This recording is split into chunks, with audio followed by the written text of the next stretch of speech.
बिस्मिल्लाहिर्रहमानिर्रहीम। अस्सलाम वालेकुम डियर व्यूअर्स, कैसे हैं आप सब। मैं उम्मीद करती हूँ आप सब बिल्कुल खैर खैरियत से होंगे, ठीक ठाक होंगे। मैं फौजिया और आप देख रहे हैं मेरा channel health and home by Fauzia. आज की वीडियो का जो मेरा टॉपिक है वो नी जॉइंट से रिलेटेड है। नी जॉइंट की एक ऐसी पेनफुल सिचुएशन जो कि आमतौर पर प्लेयर्स को या एथलीट्स को फेस करनी पड़ती है।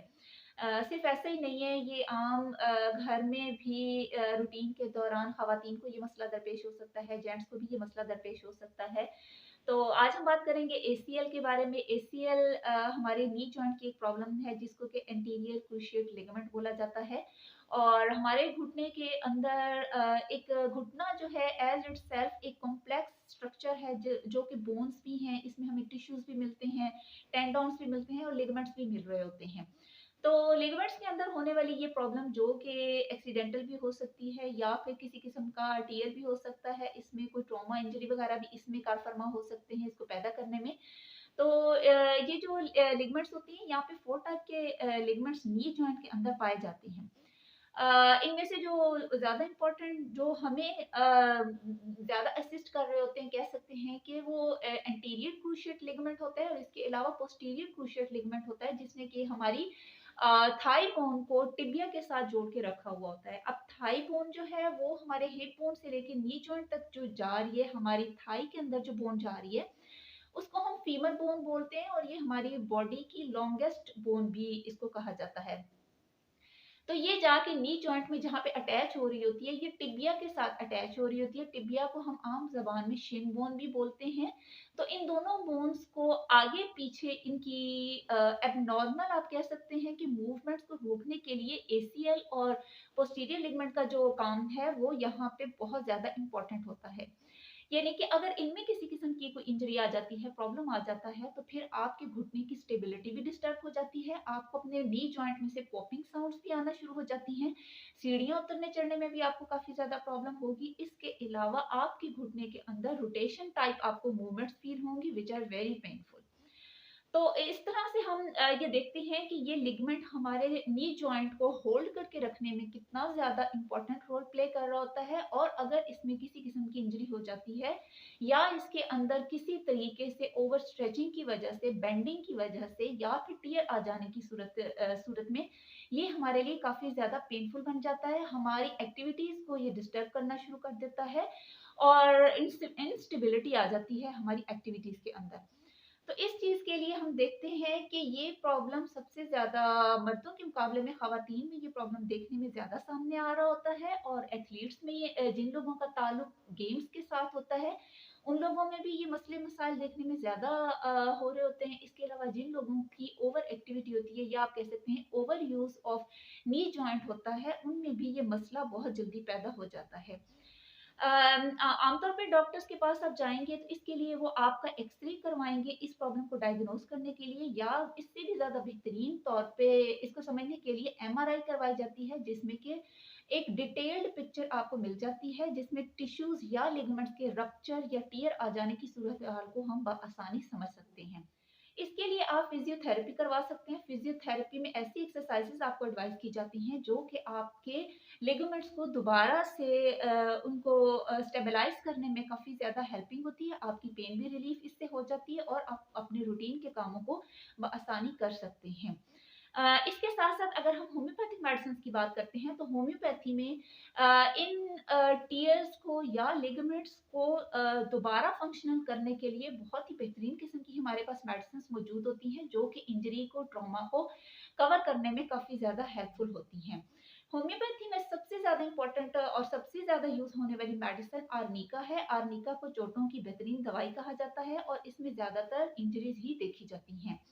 अगर तो एक्यूट फॉर्म की इंजरी है या फिर क्रॉनिक इंजरी है, दोनों सूरतों में आपने आर्निका का इस्तेमाल करना है। आर्निका को आप 200 की फॉर्म में एक्यूट लेंगे, एक्यूट फॉर्म अगर है तो आप 200 की फॉर्म में लेंगे। यानी कि एक्यूट का मतलब है कि अगर आपको थोड़ा ही अरसा हुआ है, चोट लगी है, आज है या कल या परसों से चोट का अगर मसला पैदा हो गया है, तो आप इसको 200 की फॉर्म में सुबह शाम लें, इंशाल्लाह आपको इससे काफ़ी आराम आएगा। लेकिन अगर आपका मसला क्रॉनिक है तो आप इसे 30 ही की पोटेंसी में लीजिएगा। तो सुबह, दोपहर, शाम इसके 5-5 ड्रॉप्स लेने से आपको 1-2 महीनों में ही अपना प्रॉब्लम कम होता हुआ नजर आए। इसके अलावा जो दूसरी होम्योपैथिक मेडिसिन इसमें यूज की जाती है वो रस्टॉक्स है। आप सब रस्टॉक्स से अच्छी तरह वाकिफ होंगे। ये हड्डियों और जोड़ों की बहुत ही ज्यादा बेहतरीन मेडिसिन है और होम्योपैथी में इसका इस्तेमाल बहुत ज्यादा करवाया जाता है।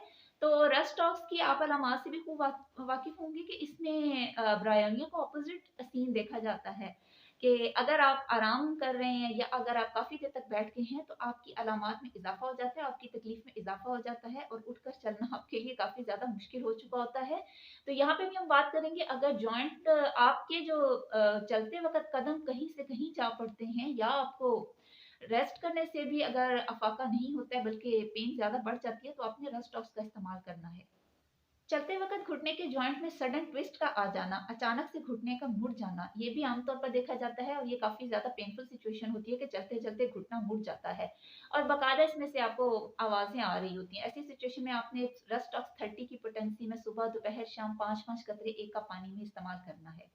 इसके बाद जो नेक्स्ट मेडिसिन है वो रूटा है। रूटा को भी हड्डियों की एक बहुत ही बेहतरीन मेडिसिन माना जाता है और इसको हम 30 की पोटेंसी में लेते हैं और इसके सिम्टम्स कुछ इस तरह से होते हैं कि इसमें आप टेंडोन्स के साथ साथ लिगामेंट्स की भी इंजरीज देखते हैं और इसमें भी सडन ट्विस्ट होता है घुटने के अंदर। रात के वक्त इसकी अलामत बढ़ जाती हैं। तो आपने रूटा को 30 में ही लेना है और सुबह दोपहर शाम इसके 5-5 ड्रॉप्स इस्तेमाल करने से आपका मसला हल हो जाएगा इंशाल्लाह और आप 1 से 2 महीने के अंदर काफ़ी ज़्यादा अपने आप को बेहतर महसूस करेंगे। नेक्स्ट मेडिसिन है सिम्फाइटम। सिम्फाइटम को 30 की पोटेंसी में इस्तेमाल करवाया जाता है। अगर एसीएल के साथ-साथ आपके घुटने की जितनी भी बोन्स हैं, जो स्ट्रक्चर है घुटने का जिसमें कि नी कैप भी है, टिबिया बोन भी शामिल है, यहाँ पर फीमर भी आकर अटैच हो रही है। इसके अलावा यहाँ पे जितने भी टेंडोन्स हैं, लिगामेंट्स हैं, उन तमाम में अगर पेन आ रही है तो आपने सिम्फाइटम का इस्तेमाल करना है और ये इन पेन्स को रिकवर करने में, ख़त्म करने में आपको काफ़ी ज़्यादा हेल्प आउट करेगी। काफ़ी ज़्यादा इफेक्टिव मेडिसिन है। दिन में 3 दफ़ा इसके 5-5 कतरे आप इस्तेमाल कीजिए, इंशाल्लाह आपको इससे काफ़ी ज़्यादा अफ़ाका होगा। Last but not the least, Causticum. Causticum एक ऐसी मेडिसिन है जो कि स्टिफनेस के लिए होम्योपैथी में बहुत ज़्यादा बेहतरीन मेडिसिन मानी जाती है। चाहे ये स्टिफनेस आपकी बोन्स में, जॉइंट्स में आ रही हो या फिर आपके लिगामेंट्स में आ रही है, जैसे कि नी जॉइंट में एसीएल टियर के साथ चलने में अगर प्रॉब्लम हो रही है और आपको ये महसूस होता है कि आपके घुटने में अकड़ाहट हो गई है, आप मूव नहीं कर पा रहे हैं या फिर एसीएल टियर के साथ-साथ इसमें अगर आपको अपने जॉइंट में लॉकिंग महसूस हो रही है, आपको इस तरह से एहसास होगा कि आप अपने घुटने के जॉइंट को मूव नहीं कर पा रहे और ये लॉक हो गया है और इसके अलावा आपको इसमें से क्रैकिंग साउंड्स आना शुरू हो जाएँ, तो फिर आपने 200 की फॉर्म में कॉस्टिकम को लेना है। रात सोते वक़्त आप इसके 5 ड्रॉप्स लेंगे और उसके बाद इसी तरह से नेक्स्ट नाइट में फिर उसके बाद इस तरह से पूरा एक स्केड्यूल आप इस तरह से तरतीब दे लेंगे। 1 से 2 माह तक आप इसको भी इस्तेमाल करें, इंशाल्लाह आपका ये प्रॉब्लम खत्म हो जाएगा। तो ये तो थी मेरी आज की वीडियो जो कि मैंने एसीएल के ऊपर इसको डिस्कस किया है कि एसीएल में क्या-क्या इसकी तकालीफ होती हैं और किस तरह से हम इसको समझ सकते हैं। एक और चीज़ एंड पे मैं बताती चलूँ कि अगर आपको अपने पाँव में कलर चेंजिंग महसूस हो रही है, पाँव का कलर नीला होना शुरू हो गया है और आपके घुटने का पेन बहुत ज़्यादा शदीद बढ़ चुका है, तो आपको फ़ौरन अपने डॉक्टर को राब्ता करना होगा। क्योंकि हो सकता है कि इंटरनल इंजरी इस कदर सीवियर हो चुकी है कि ब्लड वेसल्स की वहाँ पे रप्चर होने की वजह से आपके पाँव का कलर नीला होना शुरू हो गया है और अगर आप अपने पाँव को छू कर देखेंगे तो आपको पाँव अपना ठंडा महसूस होगा। तो इस सूरत हाल में आपने फ़ौरन अपने डॉक्टर से राब्ता करना है और उनको इस मसले के बारे में आपने आगाह करना है। इंशाल्लाह एक नई वीडियो के साथ आपसे दोबारा मुलाकात होगी, तब तक अल्लाह हाफ़िज़।